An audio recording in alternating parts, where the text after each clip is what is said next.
On today's Stock Up Sunday, I'm going to show you how to vacuum seal oatmeal. Welcome back to the channel. My name is Deb from Just Do Something Homestead, and we are going to continue stocking up every Sunday. Today is quick oats.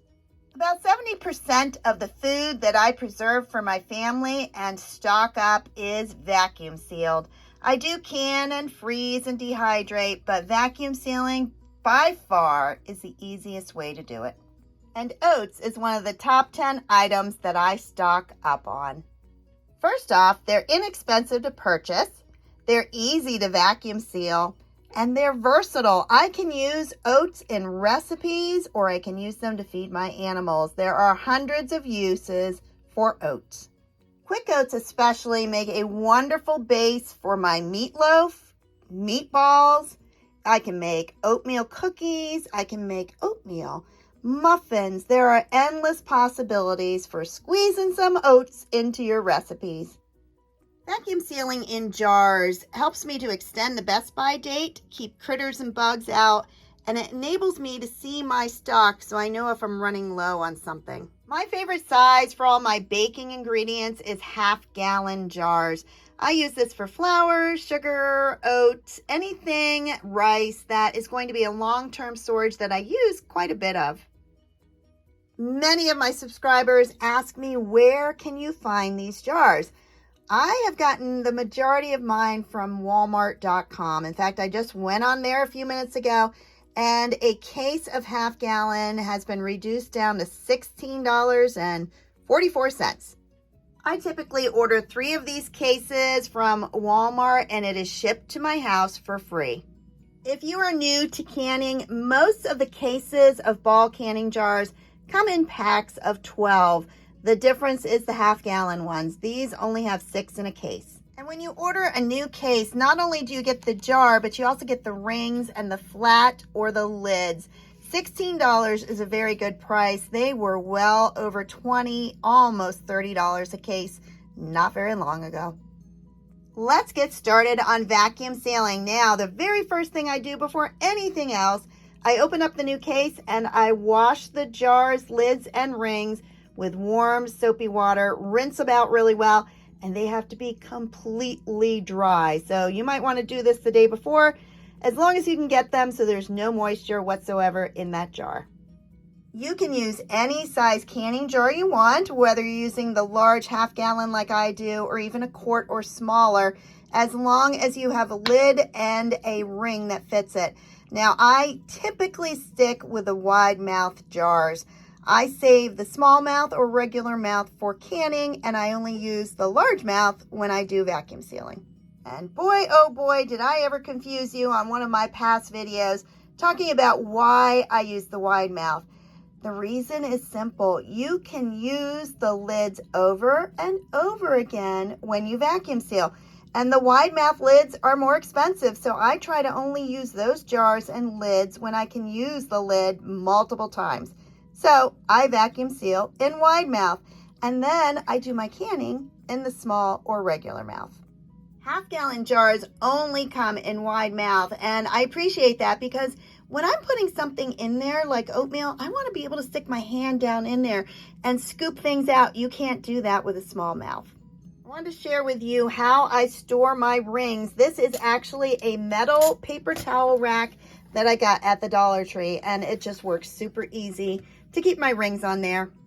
So we have rings, we have lids, we have jars, but we need one big component, and that is a vacuum sealer. I absolutely love my Food Saver vacuum sealer. Now, my original one I still use. I just keep that one in my kitchen and this one in my pantry, but it is the FM5200 model. That thing is 11 years old. It is hard labor. And if I was to show you the jars in my pantry, you would agree. I use it nearly daily, and sometimes I use it all day long. In those years, I have never, ever had a false seal. It truly comes down to you get what you pay for.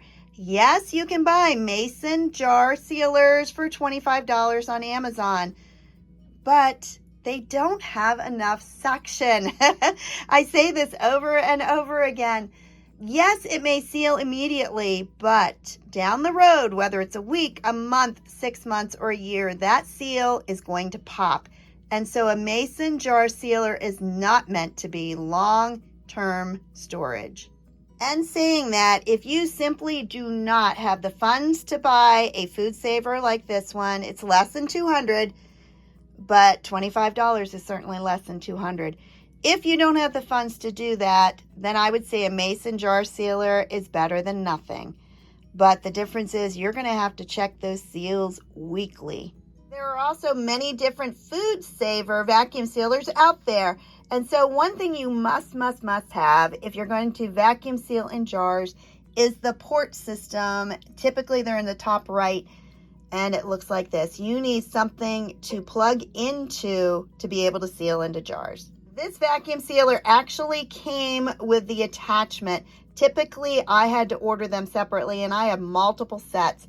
But it didn't come with the wide mouth, which is what I use to vacuum seal. So you may have to purchase a set of these. They're on Amazon. The last time I looked last week, they were $13.99 for both of them. And the very last thing that I like is a wide mouth funnel that goes on top of the jar so I don't make a huge mess. But honestly, you don't need it in order to vacuum seal. I purchased these about a week ago. In fact, exactly a week ago. And they were on the discount shelf because there were so many left over from Christmas. So there is still time to find some great deals out there. When you find them, buy many containers, because now you know how to vacuum seal them. The first step is to fill your jars with the oatmeal. These oatmeal containers are 18 ounces, and it takes about 1.5 to fill a half-gallon jar. You would think that this jar is completely filled to the brim, but what I'm going to do is I'm going to shake it around and I'm going to pound it on my counter. You can see what's happening already. That is going to cause this oatmeal to move on down in that jar and give you a lot more room. In fact, it gained me a finger depth, so probably about 3 inches more, and I'm going to continue filling this up. And as I said, you can reuse your lids. I just found one in my stash that is organic quick oats, so I won't need to rewrite it, that expired in 2022. So I know this lid is many moons old. Often these lids have been used over and over, as you can see by the marks on the back, but as long as it didn't pierce into the lid itself, it should reseal. I wipe the top off with my hand, which my hands are clean, and then I put the lid on top. The next thing you're going to do is put the adapter on top of that. Push it down until you hear it click. You're going to put the hose piece into that center hole, and it's a little tricky. You got to push it really hard to get it all the way in there, wiggle it around until it's in there secure. Turn on your vacuum sealer. It will show that you're doing dry food, and then push accessory. It will shut off when it's finished.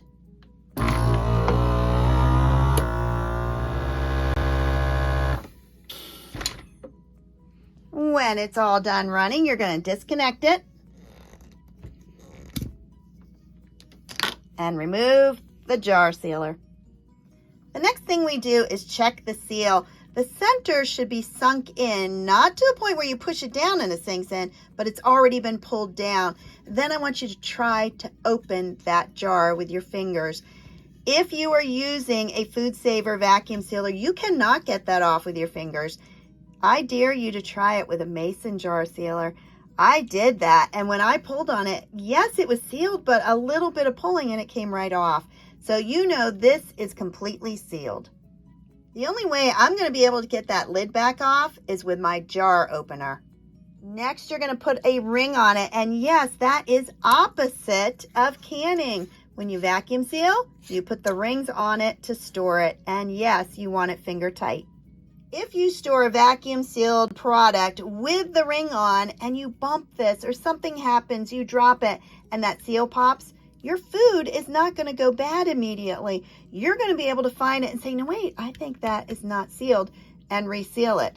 But if you didn't have the ring on, that means that your product's going to go stale and you're going to get critters going into your jar. So always, always store with the ring on. And here is the question of the day. How long can I store it? The container says that this product is good until June 6, 2024. But we already know that vacuum sealing extends the best by date. I always recommend to others that you add 1 year to the best by date. So this oatmeal will be good until 2025. I didn't even bother to erase it with my magic eraser. I just wrote a 5 on top of the date that was there. Now, 1 year does not seem like you've extended it very long, and the reality is you didn't. I probably won't use this in 2025. I may use it in 2027 or 2028. I use all of my products until they taste stale. And even then, I won't waste it. If it tastes stale, I'll give it to my chickens. Ultimately, the decision is up to you on how long you want to extend the date to. I constantly rotate my stock, and when I do that, I look at the dates. All right, that one is 2026. That's going in the back. That leaves me with the one I just did, and there one snuck out, 2023. I'll use this one first. If you enjoyed this video on vacuum sealing and stocking up oatmeal, then please like, subscribe, and share. Have a blessed day, everybody. Bye-bye. And one last thing, remember, stocking up doesn't happen overnight. You can't do it all at once. So just do something and have a great day. Bye-bye.